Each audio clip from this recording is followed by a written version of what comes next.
was one of those very independent individuals that I needed to build connections and have a support group that really would support me.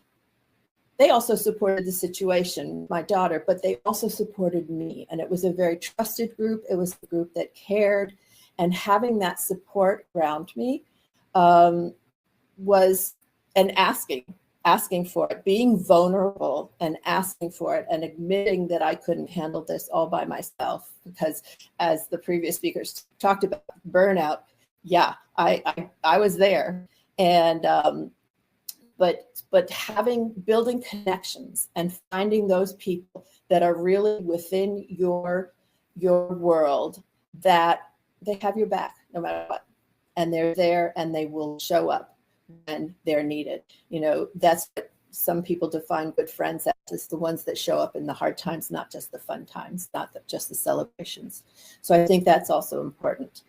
And then another thing that I also think is important, and we don't always acknowledge in our culture, is if you're stuck, get help. Talk to a professional. They are, you know, if you break your arm, you go to a doctor. You know, if your mental well-being is challenged, or you feel stuck, or you're just overwhelmed, they are trained on what to do to help guide you through a process that will help you get through these challenges. I think that's so important, and that's something sometimes that we don't acknowledge in our culture, and we sometimes kind of, you know, look down upon it. And I think that needs to change, because it's just like I said, you break your arm, you go to your doctor. You need some help from the mental well-being, you go to somebody who has the skills to help you. So in all that, how do we build this resilience?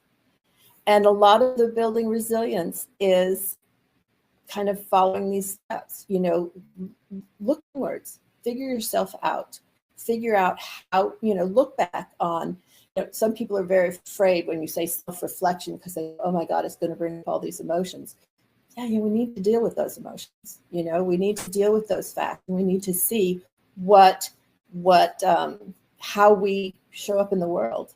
And it's only really looking at yourself. So take the time. The first speaker, you know, mentioned journaling, meditation. Meditation doesn't have to be like in the movies. You know, you sit there all